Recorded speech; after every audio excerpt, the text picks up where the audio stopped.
¿Por qué tenemos fotos únicamente sonriendo? ¿Es porque en el pasado solamente fuimos felices o porque lo recordamos de esa manera? ¿La nostalgia es un sesgo? Bueno, existe un sesgo que se llama Rosy Retrospection o retrospección idílica, que es nuestra tendencia a recordar cosas que nos pasaron en el pasado de una mejor manera. Es como una especie de filtro rosa que se posa sobre cualquier cosa que nos pasó a nosotros antes. Mira, yo sé que me vas a decir, che, eso a mí no me pasa y yo las cosas dolorosas las recuerdo como efectivamente fueron. Bueno, no soy yo, la ciencia lo dice. Efectivamente nos pasa a todos. Es como ese ex que te encontrás de golpe en una calle y lo recordás con cariño. Bueno, por algo es tu ex. Vamos intensamente, la película de Pixar. ¿Ubicás? Bueno, en esta película, en la primera que se estrenó, veíamos la historia de Riley y cómo ella iba afrontando distintas situaciones en su vida. Que tenía que mudarse, que una nueva escuela, que nuevos amigos, que cómo hablaba con sus padres. Todos se convertían en emociones, en recuerdos. Esos recuerdos eran como pelotitas que estaban en su cabeza que de vez en cuando cambiaban de color. Y cada color representaba una emoción distinta. Si estaba como exultante, era amarillo. Si estaba bajón, era azul. Y así íbamos viendo distintas mutaciones que se iban produciendo. Esto que mostró Pixar en esta película es como bastante básico, que es cómo funciona nuestra cabeza y nuestro cerebro al momento de procesar hechos del pasado. Es como si fuera una cocina, donde se combinan dos elementos, hechos que efectivamente nos pasan y recordamos, y las emociones, los sentimientos que asociamos justamente a esos hechos. A medida que va pasando el tiempo, y acá es donde entra la nostalgia, esas emociones, esos sentimientos van mutando, se van volviendo más luminosos, más rosa, de alguna manera nos ayudan a sobrevivir con ellos mismos en nuestra cabeza. Y como sabemos, por este sesgo, tendemos a recordar estos hechos de una forma más luminosa, más rosa, menos sombría. A medida que va pasando el tiempo, nuestros recuerdos cambian. Pueden pasar años o incluso meses. Hace muy poco, Francisco, mi pareja, me recordaba un viaje que tuvimos el año pasado y me lo decía de la mejor manera. Me decía, qué bien que la pasamos en Salta. Mi único recuerdo de ese mismo acontecimiento era que había estado descompuesto, con mareos, dolor de cabeza, diarrea, que estuvimos en un zigzag permanente haciendo la cuesta del Obispo, que nos temblaba hasta la pera de la manera que estaba serruchado el piso. Bueno, y él dijo, la pasamos genial, me encantó ese viaje. Son recuerdos diferentes. Es como un filtro de Instagram que tiñe el pasado. Y vos me podés decir, che, bueno, pero ¿cuál es el problema con esto? Yo hago lo que quiero. Te voy a decir, primero, cálmate. Y segundo, el problema es un tema de perspectiva. Claramente afecta nuestras decisiones en el presente que tengamos un recuerdo desproporcionado de lo bueno que fue una experiencia en el pasado.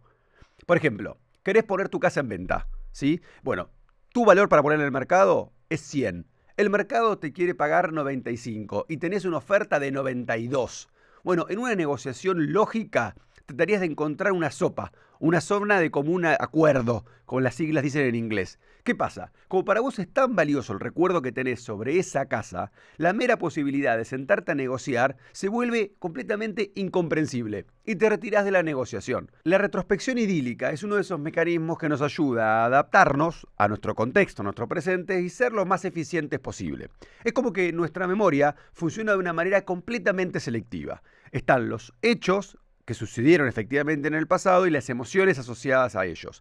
Estas emociones, a medida que pasa el tiempo, se desvanecen. ¿Todas las emociones? Sí, pero especialmente las negativas. Es un mecanismo de defensa que tenemos, donde para justamente reforzar nuestra autoestima y nuestra confianza para salir cada día de nuestras casas, este proceso se vuelve necesario. Es un proceso de memoria selectiva, donde las emociones negativas dan paso a emociones más positivas y, como decíamos al principio, a un filtro más rosa de cómo fueron los hechos. Esto nos pasa a todos, incluso a ese amigo que se sabe de memoria todo el guión de Esperando la Carroza o todos los diálogos de Friends. Bueno, a él también le pasa. Porque no tiene que ver con la capacidad de almacenar información o recordar algo exactamente. Tiene que ver con las emociones y los sentimientos que fueron asociados hacia ese hecho y cómo nuestro cerebro funciona a medida que pasa el tiempo. Conocer un poco más cómo funciona este sesgo y entender los mecanismos que se activan, bueno, fue lo que trataron de descubrir Thompson y Mitchell en 1997. Hicieron un experimento donde básicamente le propusieron a un grupo de personas irse de vacaciones. Durante estas vacaciones les pidieron a estas personas que registraran diariamente qué les gustaba, qué disfrutaban, qué les molestaba, cada una de las emociones que iban sintiendo durante el transcurso de los días. Terminaron las vacaciones, cada uno volvió a su vida normal y les pidieron que registraran a la semana, al mes y al semestre cómo se sentían con la misma experiencia que habían tenido durante las vacaciones. ¿Qué descubrieron?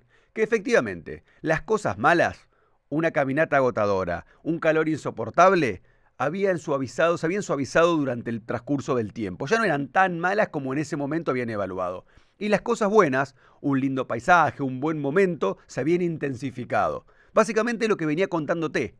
El cerebro funciona de esta manera. A medida que pasa el tiempo, para sentirnos más confiados, con mayor autoestima y tener una visión optimista de la vida, bueno, estas experiencias que no son buenas se van suavizando. Pero otro factor importante es la reconstrucción que hace nuestra memoria de esos hechos.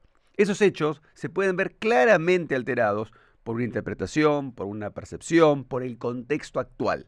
Incluso se ven de alguna manera actualizados por nuestra propia autoimagen y la visión que tenemos ahora de las cosas. Y esto es recontra importante, porque nos afecta en la manera en que percibimos el pasado, y eso explica en parte por qué volvemos a cometer los mismos errores, y también nos afecta en decisiones que tomamos sobre el presente, como recién te contaba, por ejemplo, con la decisión de la casa, de venderla o no venderla. Por eso te dejo 3 tips para luchar contra este sesgo. El primero es apoyarte en tu círculo de confianza. Habla con familiares, amigos, pareja, que seguramente te van a ayudar a recordar las cosas como realmente fueron o te van a dar otro ángulo de ese mismo recuerdo que vos tenés. Segundo, lista de pros y contras de cada decisión que quieras tomar. Es importantísimo recordar los aspectos positivos y negativos y poder evaluarlos de la manera más objetiva posible. Tercero, utiliza tus registros digitales. Esto no quiere decir que tenés que andar ventilando todo lo que te pasa en Instagram cada día. Pero es cierto que hay muchas herramientas digitales que te permiten reconstruir cómo te sentiste en un determinado momento y eso te ayuda a tomar mejores decisiones.